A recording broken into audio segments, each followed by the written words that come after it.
is Christopher Smith, known as Peacemaker. In his hands, anything is a deadly weapon. His father was a soldier who trained his son how to kill from the moment he was born. He was trained at a really young age, and when you indoctrinate someone at such a young age, child soldiers, this is before they have formed a morality. You are molding their brain around an idea.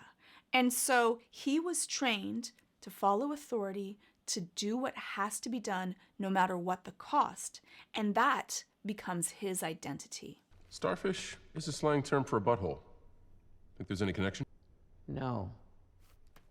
No. Though this is a really funny scene, I think it goes to show that his developmental level is also not fully at an adult. It seems psychologically that he has remained stuck at around a teenage level. And that's what happens when we deal with childhood indoctrination and abuse and trauma, is that we can sometimes get stuck at different developmental levels. When you take a look at that, it's then difficult to reintegrate as an adult when you're not really there yet.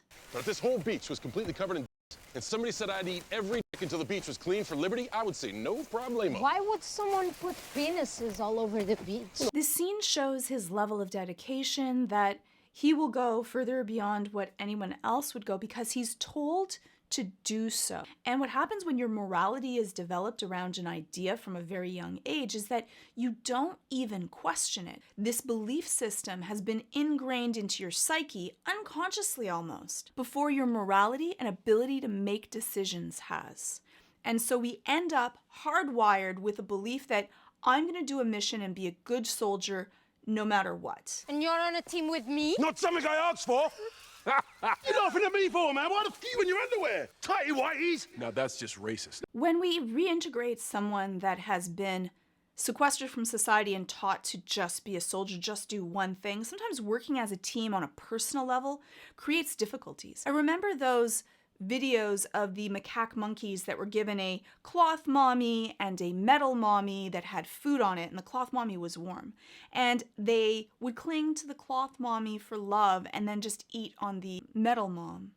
And then after, when they took these adolescent macaque monkeys and tried to reintegrate them, they acted developmentally delayed with all of the other macaque monkeys, and they didn't go through the regular social constructs, and they weren't able to be polite and understand how do you handle things. And that's why he says this joke over someone that has an actual genuine fear and laughs so wholeheartedly, even though he himself is slightly off. Hey, Chica.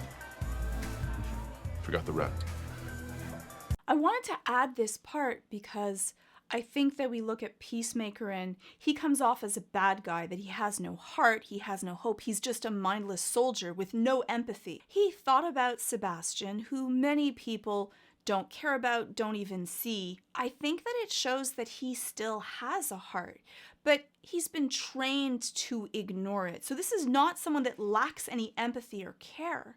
This is someone that has had that part of him trained out of him. And in this scene, in the bar scene especially, we see him allowed to be human and friendly, and he doesn't have to worry about being this tough soldier.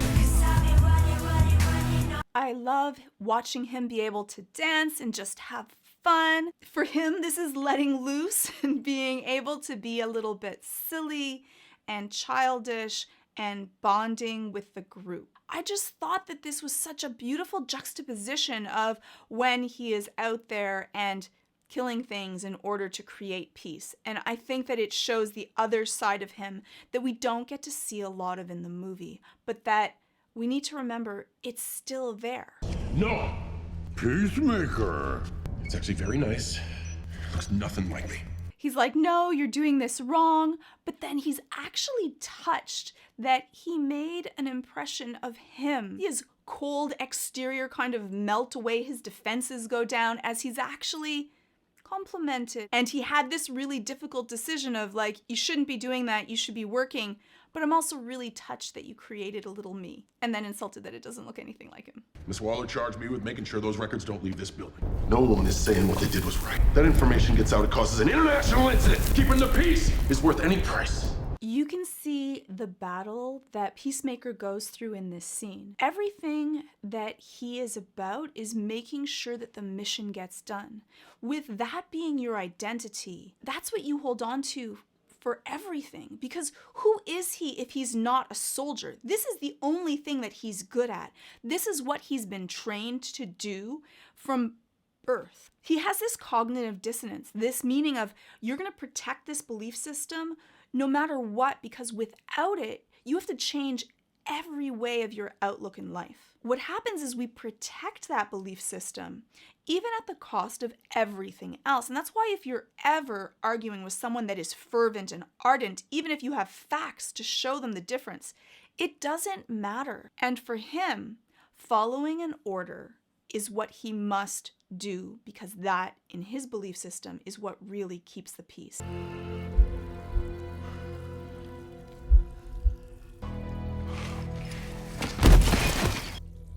When he kills Rick Flag, you see the pain of when he realizes what he did, and he really was in that fight or flight limbic reaction in that moment. He was fighting for his life. Rick Flag was going to kill him. And so I wouldn't say so much that this was self-defense, but I do think this was him going on autopilot. Because when you're in a life and death situation, you go back to whatever is your training. And so with all that adrenaline, your cognitive system turns off, and he did what he had to protect himself. Would have he killed him anyways? Yeah, probably so, but you could tell from his reaction, he was hurt by it. He's not fully a cold-hearted, without empathy psychopath. He really does feel for what he does. He just believes it so ardently that he has to do this, that he does it anyways, but it still comes at an emotional cost. I told you that information can't get out. It destroyed the hard drive. Why kill me? Because I'm thorough.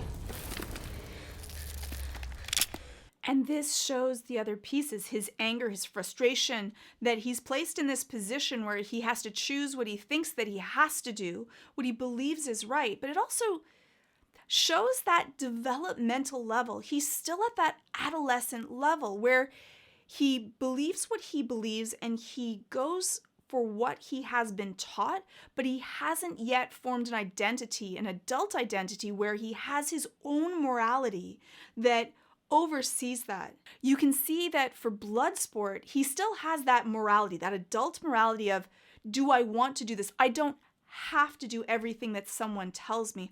I'm an adult myself. Whereas Peacemaker still has that adolescent belief where he has not yet rebelled against it because of being a child soldier and indoctrinated through all these years. And so he feels there is no choice. These are not just nameless people. These are people that he has formed a bond with, and he has to kill them. But he will, because peace is worth it, no matter what the cost. Let me know, what are your thoughts? Was he just a bad guy? Am I giving him too much empathy? Let me know what was your favorite scene, and did I miss some good ones? I hope you liked this video, and if you did, please subscribe.